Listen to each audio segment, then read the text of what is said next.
Hello viewers, आप सबको हमारे चैनल पर फिर से स्वागत है। आज मैं आप सबको स्टडी ग्रुप के एपिसोड 7 पर एक्सप्लेन करने वाली हूँ। तो एपिसोड 7 की शुरुआत डिसिप्लिनरी मीटिंग से होता है, जहाँ पर वाइस प्रिंसिपल सबको कहता है हमारे बीच में ही मौजूद एक टीचर ने डिसिप्लिनरी मीटिंग की मांग किया है, लेकिन इस मीटिंग से हमारा स्कूल बदनाम हो सकता है। और हनयोंग टीचर को स्टेज पर बुलाकर स्पीच देने के लिए कहता है। स्टेज पे आके वो कहता है हमारे स्कूल एक नॉर्मल स्कूल जैसा नहीं है। उसकी ये बात सुन के सब टीचर्स और स्टूडेंट हंसने लगता है। हनयोंग टीचर कहती है मैं स्कूल की कंडीशन को पहले से ही जानती हूँ, इसलिए मैं इधर पढ़ाने आई हूँ, क्योंकि मुझे लेड और जोंगवा टीचर से पता चली थी। तभी हमें एक साल की फ्लैशबैक सीन देखने को मिलती है। हनयोंग टीचर और लेड और जोंगवा टीचर डिनर कर रहे हैं एंड उसके बाद ही लेड और जोंगवा टीचर को किसी ने बेरहमी से हत्या कर दी। टीचर की मरने के बाद हनयोंग टीचर को बहुत ही ज्यादा बुरी लगती है और वो फ्यूनरल में बहुत ही ज्यादा रोती है। अब सीन उधर से प्रेजेंट में आ जाती है और हनयोंग टीचर कहती है इसलिए मैं इस स्कूल को नॉर्मल करके ही रहूंगी और वीक स्टूडेंट्स का हेल्प करूंगी। उसकी ये बात सुन के वाइस प्रिंसिपल स्टेज पर आके माइक्रोफोन बंद कर देता है। तभी युंगामी आके पीहानियो को पंच मारता है और पीहानियो भी उसे किक करता है। युंगामी कहता है मार खा के दर्द हो रहा है ना, तुम भी एक इंसान हो, इसलिए ओवर कॉन्फिडेंट होने की जरूरत नहीं है। सभी स्टूडेंट्स मीटिंग से आने के बाद युंगामी की ही बात करता है। उसने इतना अच्छा से पीहानियो को पंच मारा है और वो स्ट्रॉन्गली पीहानियो को टक्कर दे सकता है। उधर टेरेस पर पीहानियो का तीनों बॉडीगार्ड्स बहस करने लगता है, क्योंकि वो लोग युंगामी से फाइट पर हार गया है। अब उन्हें डर है कि कहीं पीहानियो उन्हें जॉब से ना निकाल दे। मीनवा और पीहानियो भी घर आके बात करता है, उस टीचर को कुछ करना पड़ेगा।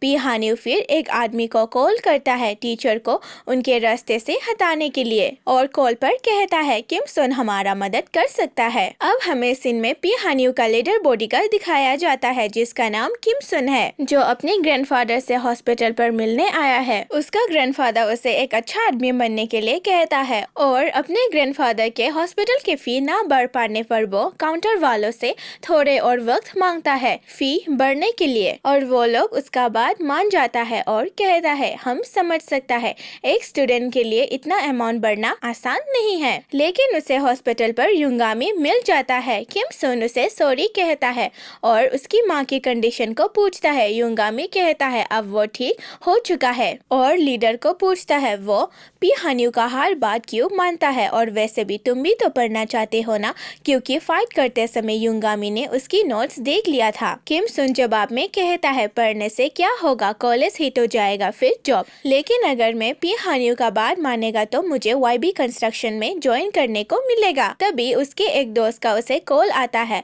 और वो कॉल पर कहता है वो ट्रेनर्स आ गया है और तुम भी जल्दी से चुपो। लेकिन वो ट्रेनर्स हॉस्पिटल पर आ जाता है और किम सुन को अपने साथ आने के लिए कहता है। युंगामी पूछता है तुम लोग कहाँ पर जा रहे हो, बट किम सुन युंगामी को दूर धक्का मार देता है और कहता है ये एक स्कूल का जूनियर है, क्योंकि वो ट्रेनर्स युंगामी का नाम पूछता है और युंगामी अपना नाम बताने ही वाला था और किम सुन नहीं चाहता था कि ट्रेनर्स युंगामी के नाम को जान ले, और अगर जान लिया तो इधर ही एक और फाइट शुरू हो जाता। युंगामी किम सुन को पीछे से कहता है आपको सच में पढ़ना नहीं है क्या, मिड टर्म एग्जाम्स आ रहा है। किम सुन अपना फोन उधर हॉस्पिटल पर ही छोड़ के आता है और फोन बजने पर युंगामी कॉल उठाकर बात करता है और उसके ग्रैंडफादर से मिलने आता है और दोनों आराम से बात करता है। उधर से आके युंगामी अपनी माँ के साथ सो जाता है और वो किम सुन का ग्रैंडफादर का बात सोचता रहता है, जहाँ ग्रैंडफादर ने अपनी ग्रैंडसन यानी किम सुन को अपने साथ पढ़ाई में लेने के लिए कहा था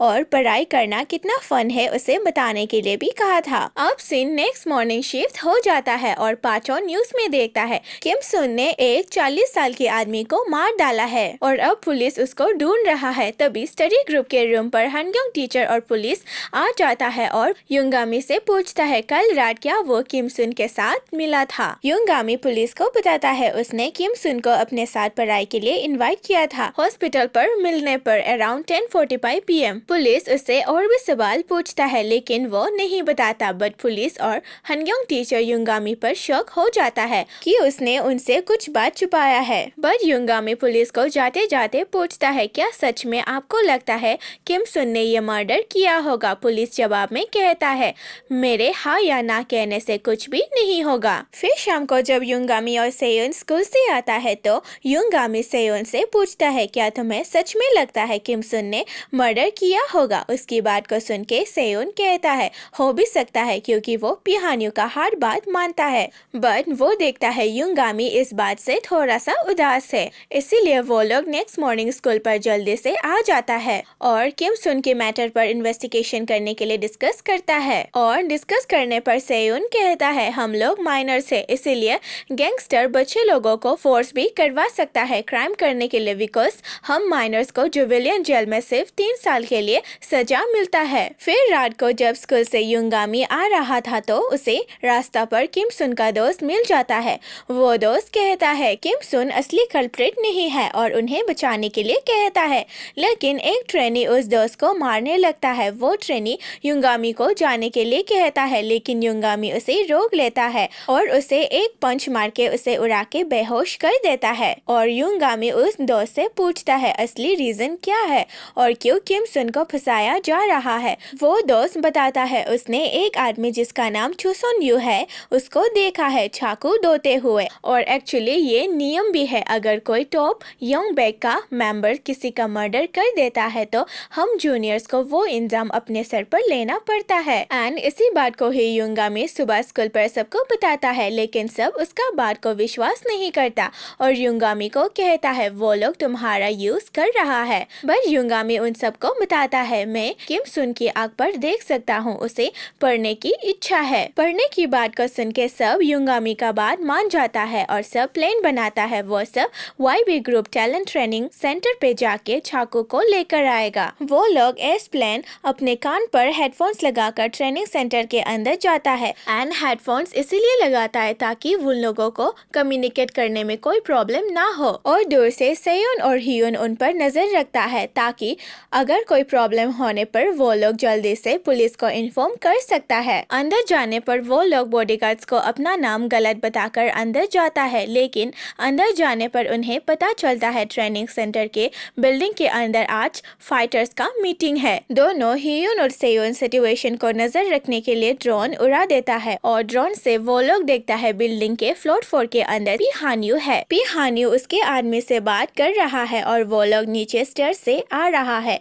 जियुन देखती है वो लोग उनके तरफ ही आ रहा है, इसीलिए वो लोग चुप जाता है, लेकिन एक ट्रेनर को टेरेस से कुछ आवाज सुनने को मिलता है, इसीलिए वो टेरेस पर चेक करने जाता है। टेरेस के ऊपर युंगामी चुपके से चुप रहा है और वो युंगामी को देख नहीं पाता, इसीलिए टेरेस में कोई भी नहीं है बोल के वो नीचे वापस आ जाता है। युंगामी उसके जाने के बाद ऊपर से नीचे उतर जाता है और टेरेस का दरवाजा नीचे जाने के लिए खोलता है, लेकिन वो दरवाजा को अंदर से लॉक कर चला गया है। उधर पिहान्यू, मीनवा और चूसनु मीटिंग फ्लोर पर आ जाता है। मीटिंग पे पिहान्यू किम सुन को इंट्रोड्यूस सबको करता है और कहता है आज से ये हमारे साथ ज्वाइन करेगा। पिहान्यू उसे ढेर सारा पैसा भी देता है उनके बाद मानने के लिए और कहता है इस पैसे से तुम अपनी दादाजी का हॉस्पिटल फी भर सकते हो। युंगामी अभी भी ऊपर पर ही फंसा हुआ है। उधर एक लड़का जियो और इजुन को आकर पकड़ लेता है। इजुन जियो को जाने के लिए कहता है, वो उससे फाइट कर लेगा बोल के। सेयुन दूर से देखता है पुलिस ऑफिसर किम सुन को पकड़ने आया है, लेकिन इजुन उस लड़का से फाइट पर हार रहा है और जियो को भी उधर रूम के अंदर चाकू ढूंढने पर भी नहीं मिल रहा है, लेकिन अंत में उसे ड्रॉयर के अंदर मिल जाती है और वो चाकू को पॉलिथीन के अंदर ले लेती है। बट फिर से वो ट्रेनर रूम के अंदर आ जाता है और जियो को पकड़ लेते हैं। पुलिस भी बिल्डिंग के अंदर आ जाता है और किम सुन सबके सामने जोर से कहता है मैंने एक आदमी को मार दिया है।